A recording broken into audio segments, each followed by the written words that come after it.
So magluluto pala tayo ngayon ng garlic buttered na tahong.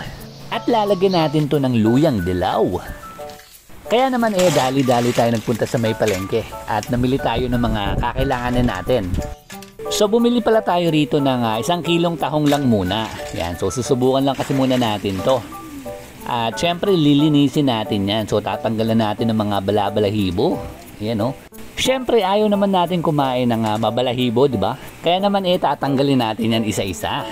Yung iba nga dyan napakahirap tanggalin. Masakit sa kamay, kaya naman gumamit pala ako rito ng pliers. Para matanggal talaga, di ba? At habang iniisa-isa nga pala natin tanggalan ng balahibo, may nakita tayong mga nakanganga na. So hindi natin isasama yan kasi mga patay na yan. Yung mga buhay lang at mga sariwa yung kakainin natin. So syempre hugasan muna natin na maigi, di ba? So tatanggalin nga pala natin sa shell yung ating mga tahong. Kaya naman papakuloan muna natin to ng 1 kulo. So syempre lalagyan natin to ng bawang at saka luyang dilaw. Kaya naman gayat-gayatin muna natin to ng maliliit. At yung luyang dilaw nga pala na gagamitin natin dito hindi na natin to babalatan. So rekta na natin to kasi papakuloan lang naman natin muna to. So pagkagayat natin isasalang na kagad natin to. Yan, so maglalagay lang tayo ng konting tubig at pagsamasamahin na natin yung mga ginayat-gayat natin. Syempre ilalagay na rin natin yung tahong natin. Yan, so antayin lang natin tong kumulo at titimplahan din pala muna natin to ng konting asin.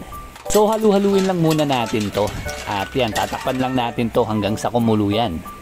So habang nag-aantay pala tayo patulugin muna natin si Red. Yan o. Yun o, nakabukan na o.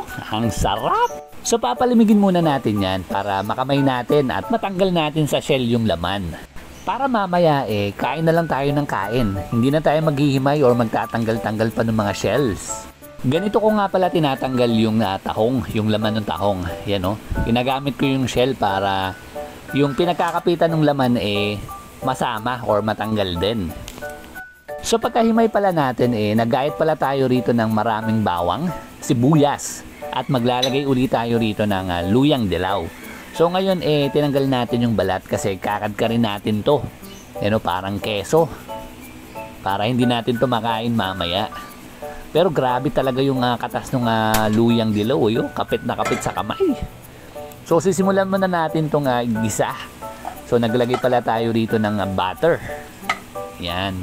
So pag naging liquid na yung ating butter, ilalagay na kagad natin to, yung ating luyang dilaw.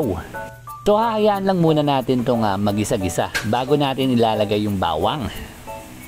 Yan, so medyo malalaki pala yung nagayat nating bawang dito, dapat durog na durog yun Pero okay na yan kasi maduluto naman yan or madudurog naman yan katagalan. So medyo kinulang pala yung ating butter kaya naglagay na tayo ng butter pa. At lalagyan na natin ng tablespoon ng asin. Tsaka paminta. Yan, naglagay rin pala tayo rito ng pampalasang magic para habang ginigisa natin malasa na yung ating magiging sauce mamaya. So maglalagay rin pala tayo rito ng cayenne pepper. Yan, so para medyo may kick ng konti yung ating niluluto. Isusunod na natin ngayon yung ating sibuyas. So medyo maraming sibuyas na nilagay natin dito para mas masarap yung ating magiging sauce.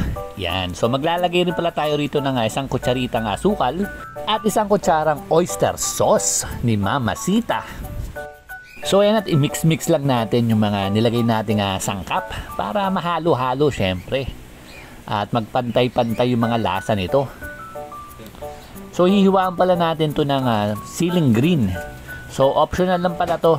At yung siling labuyo. Ayan, isa nga lang pala ilalagay natin dito kasi yung mga kasama natin bawal sa maanghang. So huli pala natin ilalagay dito yung ating tahong kasi luto na rin naman yan.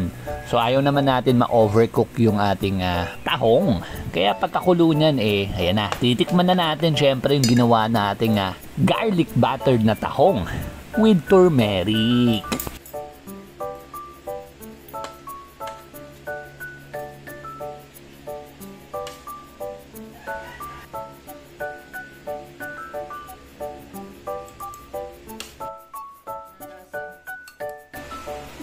Sarap pag manghang.